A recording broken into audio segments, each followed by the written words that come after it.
Yoruba nation now, no going back.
Yoruba nation now, no going back.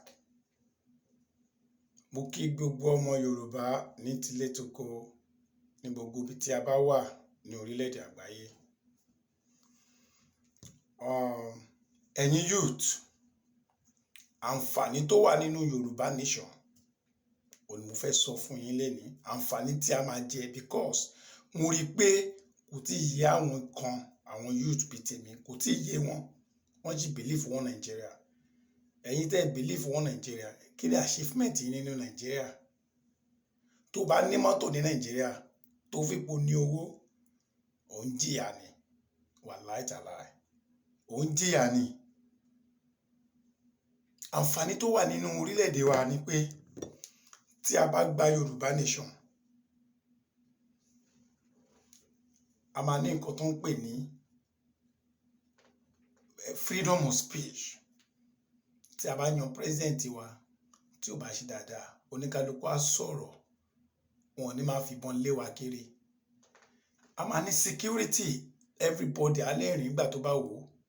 Ní Amẹ́ríkà, mo close níbi iṣẹ́ 3 a.m. mo ń bọ̀ nílé. Mo wá dé ojú ọ̀nà kan shortcut tí GPS tó gbé mi wá. Mo wá rí pé inú igbó ni, kò sí nǹkan kan. Mo kàn gbábẹ́ lọ tèmi ni, kò máa sẹ́ni kankan tó jáde sí mi, kò máa rí anything nínú igbó. Mo kàn ń lọ nígbà tó jọ ọ̀nà dà, kò sẹ́ni tó máa pa ẹ́, kò sẹ́ni tó máa fìbọn lé ẹ kiri. Àǹfààní, everybody máa rí iṣẹ́, iṣẹ́ máa wà rẹpẹtẹ. Àbúrò kò ní wojú ẹ̀gbọ́n ẹ̀ pé ẹ̀gbọ́n owó school òun ò tí pé, kò sí ẹ. Kò sẹ́ni tó máa wojú ẹnì kankan tó jẹ. Kódà kò sẹ́ni kan tá máa fẹ́ nìkan lówó nígbà tí máa ń ṣiṣẹ́, tí òun ń ṣiṣẹ́, everybody ń ṣiṣẹ́. Bó ṣe wà nìyẹn, ìyẹn náà ń pè ní life. Ẹ máa rí pé a máa wá ní life. Ó yé àwọn Haúsá Fúlàní náà fẹ́ ká lọ. Wọ́n ní pé a fẹ́ bọ́ sínú life. A fẹ́ rí life. Life tá ń lò Nàìjíríà sí, kì í ṣe life nìyẹn o. Kì í ṣe life nìyẹn o. Bàbá sọ́fà gidi. Okay. Wà á kó nulẹ̀ ẹ̀ wá lóun lọ bí iṣẹ́. Ibi iṣẹ́ tí ó take any 10 minutes, wà á lo 3 hours, wà á lo 4 hours. Tó bá kó ibi iṣẹ́ tó padà wá sílé, kò sí náà, inú òkùnkùn ló máa wà. Wà á tan generator, ó máa pariwo sí ẹ létí gbogbogbogbogbò. Ṣé life nìyẹn? Ìyẹn ò ń ṣe life. Ní gbogbo àgbáyé, all over the world, Nàìjíríà nìkan ni ò ní ná. Mi ò rí ibi tán tí ń múná lọ fún 3 good months. Wọ́n dẹ̀ tó máa gbé bíìlì wá, iná tí ò sí. Iná tó bá lò l'Amẹ́ríkà, òun ló máa sanwó. Bó jẹ́ $100 ló lò, òun náà ló máa san. Iṣẹ́ máa wà, oúnjẹ máa wà, àlàáfíà máa wà. school máa wà, education tó sound, security wa, nọ́mbà tá a bá máa fi pe security wa Yorùbá náà máa sọ lórí nọ́mbà yẹn torí àǹfààní fún àwọn ìyá wa, àwọn àgbàlagbà, àwọn tó ń gbóyìnbó, torí àǹfààní fún wọn. Kò sẹ́ni tí ò ní lè pe security, kò sẹ́ni tí ò ní lè pe ọlọ́pàá torí pé tábánikà àjọmọ òyìnbó Yorùbá ni wá, èdè wa gangan òun la máa fi pè lórí aago because ọmọ Yorùbá náà ló máa jẹ́ ọlọ́pàá. Wọ́n máa gbóyìnbó yẹ pé wọ́n ní gbóyìnbó because àwọn òyìnbó tó bá wá tán ní complaint sí ìlú wa tán bá fẹ́ pe ọlọ́pàá tán bá fẹ́ pe emergency wọ́n máa sọ òyìnbó but fún àǹfààní ìlú wa gangan èdè wa la máa gbé lárugẹ. Ó máa rọ̀ wá lọ́rùn bí ọmọ Amẹ́ríkà ni bó ṣe rọ̀ wọ́n lọ́rùn. Ẹ jẹ́ kí n sọ fún yín, àwọn ọmọ Amẹ́ríkà tó bá wù wọ́n á ṣiṣẹ́, tó bá wù wọ́n wọn ní ṣiṣẹ́, wọ́n gba full stamp every month tó bá ti ṣiṣẹ́. Mo rẹ́ni tó ń gba $3,000 ó tún gbowó jẹ lómìn tó ń ṣiṣẹ́ lọ.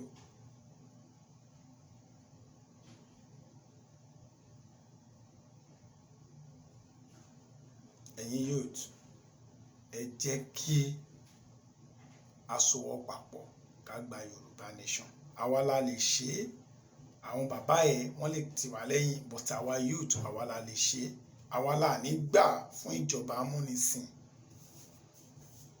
Ẹ má jẹ́ ká fún wọn ní chance, ẹ jẹ́ ká stand on Yorùbá nation. Tá bá gba Yorùbá nation, àwa iná ẹ̀yin náà, àwa youth ẹ̀yin náà lè máa ṣe gómìnà, president, senator, chairman all over. Ẹ̀yin náà ni a ní lọ gbẹ́ni kankan wá láti ibi kankan pé kó àjọba lé wa lórí. Ìgbádùn rẹpẹtẹ ni fún wa. Ẹ jọ̀ọ́ mo ń bẹ̀ yín ni, mo máa ń bẹ̀ yín ni ẹni youth because nígbà tí èmi náà wà ní Nàìjíríà ojú mi ò là. Mo fi pé bí life jẹ́ kó ṣe rí nìyẹn. No life kọ́ náà live ní Nàìjíríà. Life kọ́ nìyẹn o. Life téèyàn máa jáde school, graduate university tó máa padà sóko bàbá ẹ̀ tó lọ máa dákun tí ò ní ṣiṣẹ́ kankan tó fẹ́ fi ṣe. Ẹ̀yin náà ẹ wo nǹkan tó take àwọn òbí wa kan tó rówó school wa kan tó rí san ní Nàìjíríà. Ìyá mi máa taṣọ ẹ̀, ìyá wọn ò ní jèrè ọmọ àdẹ́kù lájú sọ́fà tó sọ́fà nígbà tó ọmọ bá ṣiṣẹ́ tó fẹ́ jáde ní.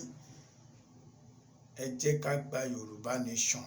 Yorùbá nation àǹfààní tó wà nínú ẹ̀ ó pọ̀ rẹpẹtẹ tí ẹ máa jẹ ọmọ onílùú nìyí. Kò sẹ́ni kankan tó máa dúnkòkò mọ́ yín. Amọ̀ra wa, agbédè ara wa, èdè kan là ń sọ. Adẹ̀mọ́ra wa.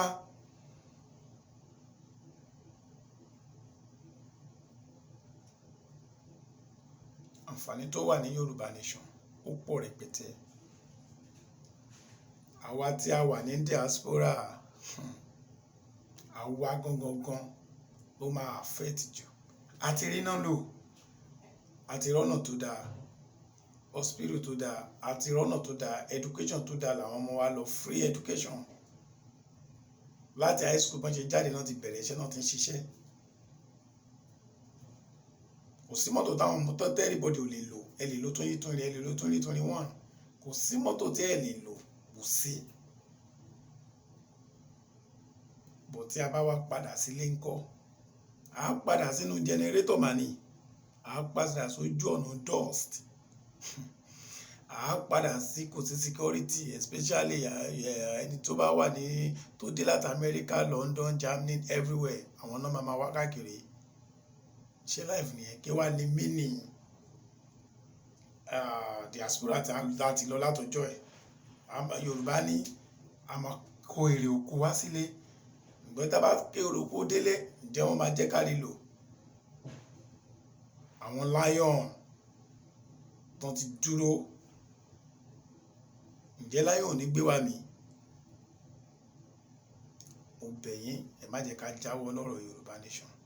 Àwa la lè ṣe everywhere tí a bá wà, everywhere tí èmi wà tí n bá lọ.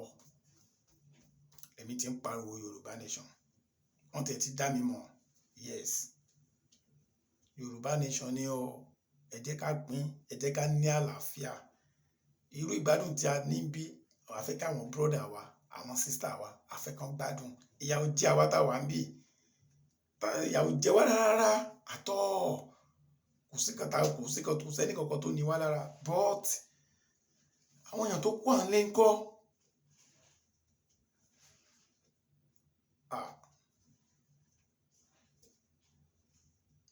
Àǹfààní tó wà ní Yorùbá nation ó pọ̀ gan, iṣẹ́ á pọ̀, oúnjẹ á wà, kò sẹ́ni tó máa wojú ẹnìkan, kò sẹ́ni tó máa jà sórí ilẹ̀ no, everything á wà, iṣẹ́ máa wà.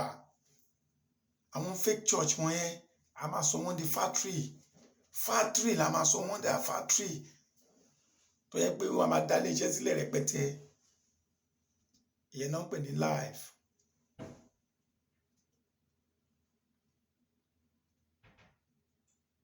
A fẹ́ ní life gidi, correct life. Nǹkan tá à ń jà fún nìyẹn.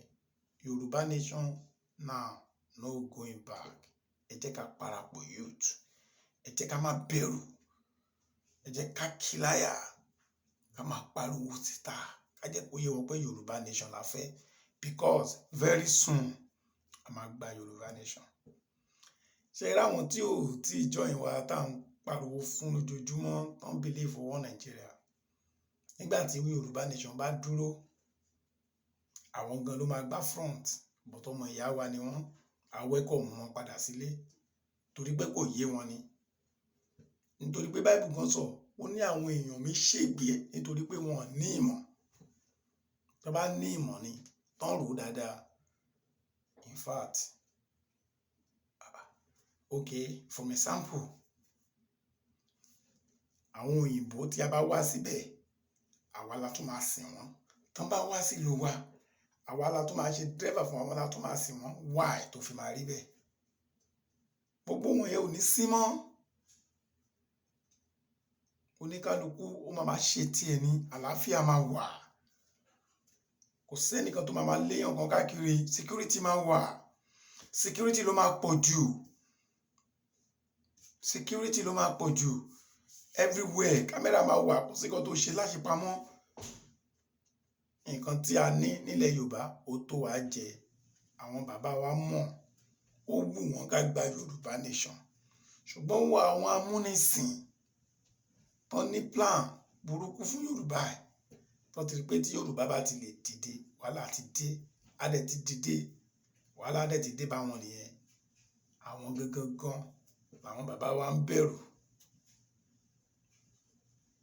Àwọn ni bàbá wa ń bẹ̀rù, ó bú àwọn bàbá wa, ìgbádùn nìkan fún wọn. Yorùbá ló ní respect jù. Yorùbá ni mo ti rí tán ti ń dọ̀bálẹ̀, tán ti ń kúnlẹ̀, tán ti ń respect àgbàlagbà. Ìbá jẹ́ ẹni tó kàn jù ẹ lọ díẹ̀, Yorùbá ni mo ti rí tán ti ń respect ara wa. Wow, Yorùbá nation máa jẹ́, in fact, Amẹ́ríkà máa wò wá ní pé what, àwọn eléyìí tán bá ṣọ́ra wọ́n máa bá wa o. Wọ́n máa sọ ọ́nà wọn pé táwọn Yorùbá yìí, táwọn fúnra wọn ò bá ṣọ́ra, àwọn eléyìí máa bá wọn, because àwọn tó wà ń ta wọ́n ready láti wá sílé, láti wá sọ Yorùbá land ó dàbí London, America, Canada, Germany, kó rí bákan náà, kò sí pàǹsá káàkiri mọ́. Àwa máa padà sílé straight. We still have power to work. Ẹ jẹ́ ká gba Yorùbá nation. Ẹ̀yin tí ò yé, àǹfààní tó wà nínú Yorùbá nation ó pọ̀ o. Ó pọ̀. Kò take wa ní 3 years. Gbogbo jẹ gúdú jẹrá ò ní sí mọ́. Ẹ máa wò pé ṣebí ìwà Nàìjíríà náà ṣe máa gbé wa, no. Constitution wa, law wa ó máa stand, ó máa wà effective. Ó tán. Ní Amẹ́ríkà tí ọlọ́pàá bá pull ẹ, tán bá dá ẹ dúró, tó dúró, wọ́n máa tẹ̀lé ẹ. Wọ́n máa gbéra wọn, mọ́tò 2, 3 wọ́n máa tẹ̀lé ẹ, 4, 5. Kó tó mọ̀, tó bá speed too much, wọ́n máa pe helicopter, ó máa wà lórí òkè orí ẹ, wọ́n máa tẹ̀lé ẹ. Nígbà tó bá rẹ̀ tó dúró, wọn ò ní nà ẹ́ o, wọn ò ní ṣe gàràgàrà.